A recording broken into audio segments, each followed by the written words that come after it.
fii nag ci route des Almadies juste ci weti fi nga xam ne moom mooy restaurant chez Katia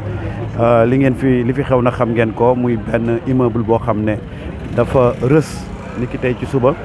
instant bi nag gis ngeen sapeur pompier mobilisé wu nañ la gendarmerie nationale il y a le maire de Ngor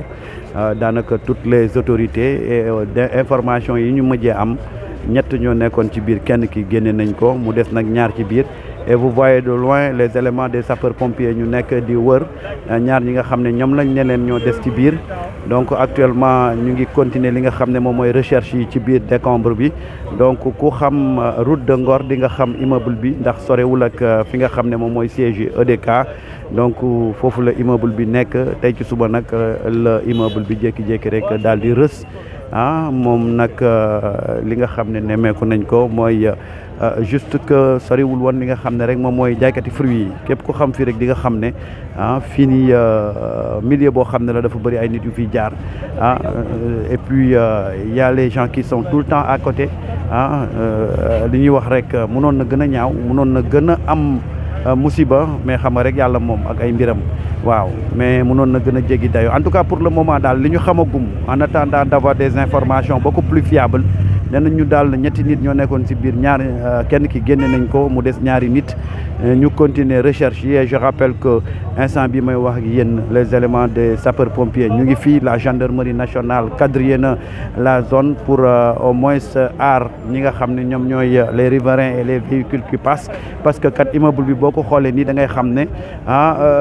immeuble bu vétuste la et à tout moment li ci des mën naa daanu donc looloo waral sax dispositif bu impressionnant bi nga xam ne tey gendarmerie nationale def na ko pour vraiment éviter beneen drame di fi am loolu moo tax mu écarter les riverains et les curieux pour que bu ñu jege si li nga xam ne moom mooy immeuble bi ñi nga xam ne nag ñooy jaaykati fruits yi ñu ngi commencé di buub seen i bagages pour déguerpir les lieux parce que fii dara wóoru fi alors lii nag dafay poser waat la lancinante question des immeubles di xool seen durée de vie di ñëw di contrôler di xool est-ce que war nañ ko rénover waat wala dañ ko war a toj nit ñi génn mais xam nga fii rek Sénégal tant que drame amul rek du ñu mën a réfléchir ci yenn question yi et autre problème bi nga xam ne moom la ñuy wax mooy xam nga ay immeuble yu jege géej bu ñu jegee géej am na ay normes yoo xam ne dañ ko war a respecter te textes yi sóoraale nañ ko waaye fii Sénégal mooy dëkk boo xam ne on ne respecte absolument rien waaw donc loolu moo tax toujours dañu war am ay services de contrôle yoo xam ne dañuy dem di xoolaat immeuble yi di xool seen niveau de vétusté fan la toll ndax nit ñi war nañ faa mën a continuer di dëkk wala war nañoo mën a évacuer immeuble bi pour tabaxaat ko mais bon voilà nit ñi moom xam nga rek Sénégal toujours c'est les mêmes problèmes qui reviennent et malheureusement on ne trouve jamais de solution à ces problèmes-là donc fi ñuy wax ak yéen on continue les recherches et la gendarmerie continue à veiller au grain daal di établir benn ceinture de sécurité pour parer à toute éventualité parce que immeuble bi nag ku ko xool ni xam ne daanaka dafa fissuré un peu partout et voilà man je me demande est-ce que sax nit ñi bàyyiwuñ woon xel ci lii nii donc lii moo fi amagum ci situation bi ici à Ngor sur la route des Almadies à côté du célèbre restaurant bi ñuy wax les Katia donc foofu la affaire bi amee tey ci suba vers les coups de 9h ci la immeuble bi daal di rës pour le moment nag on n'a pas encore un bilan définitif mais ce qu'on peut retenir ci information yi ñu glané à gauche à droite mooy que instant bi nii il y a 2 personnes qui restent introuvables ñu ngi leen di wër nag dans les décombres pour voir et en attendant on va continuer à surveiller de près l'évolution de la situation mais li ñu mën di wax daal mooy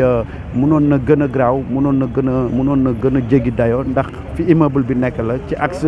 route de Ngor bi la nekk et puis à côté y a les vendeurs de fruits yoo xam ne ñoom ñoo établir foofu yor ay mbaar donc am na immeuble bi nu mu doon daanoo rek donc dinañu jëm ci catastrophe mais heureusement que fi mu nekk nii li ñu mën a jàpp daal mooy à part 2 éléments yu nekk ci biir ci li ñu waxagum donc fi mu nekk nii mënuñu signaler leneen en tout cas on est là on continue à surveiller de près l'évolution de la situation et je rappelle que la gendarmerie nationale a déployé une équipe une impressionnante équipe boo xam ne dafa ñëw ceinturer lii nga xam ne rek moom mooy lieu bi affaire bi am et puis les éléments des sapeurs-pompiers ñu ngi ci biir ñoom it déployer équipe bu énorme pour vérifier ce qui est en train de se passer. On va vous suivre. waaw dama bëgg am laaj genre bâtiment yi bu ñu koy tabax yi bu amee problème en général si maçon bi lay doon wala si entrepreneur bi wala si nga xam ne tey. Non, tu sais, c'est la responsabilité de toute une chaîne. C'est la responsabilité de toute une chaîne parce que borom kër gi responsabilité am dana engagé entrepreneur bi defar bâtiment bi dana engagé ñi nga xam ne ñoo chargé wu di veiller ci immeuble yi comme la protection civile seen responsabilité dana engagé wu parce que aussi waxuñ la durée de vie bi waxuñ la bâtiment bi ñaata at la def avant tey muy daanu parce que bu fekkee ne entrepreneur bi ba mu koy tabax dafa waxanteeg borom kër gi ne ko mën na def 10 ans 15 ans bu ñu rombee 15 ans yi responsabilité entrepreneur bi yoonam nekku ci maçon yi ko tabax bu fekkee yi bañ koy tabax dañu wax entrepreneur bi ne ko kat bâtiment bi mën na tenir sur une durée de 15 à 20 ans bu ñu rombee 20 ans la responsabilité des maçons engagé wul mais ce qui est important et que ñu war ko def mooy dañu war a vérifier l'état des bâtiments que kooku c'est la responsabilité des autorités ñooy xool ay bâtiments ñëw kat xam ne fii waratuñ fee dëkk ñu évacuer ñi fa dëkk le propriétaire aussi également sa responsabilité est entièrement engagée parce que moom mi nga xam ne mooy fayeeku xaalis war na am bâtiment bi fu muy toll bu ko xoolee war naa xam ne kat bâtiment bi nit waratu fee dëkk mu mun leen évacuer mais xam nga fii rek comme on dit tout le temps dañuy gëmm ci yu bëri ba catastrophe am ñuy doog a wax mais bâtiment bi ku ko gis ak niveau de fissure bi war nga xam ne fii nit waratu fi woon dëkk loolu nag c'est la responsabilité de toute une chaîne c'est la responsabilité de beaucoup de gens et je pense qu'avec enquête yi ñuy def on va situer les responsabilités et si ça nécessite des sanctions il faut les sanctionner parce que lii c'est la partie visible de l'iceberg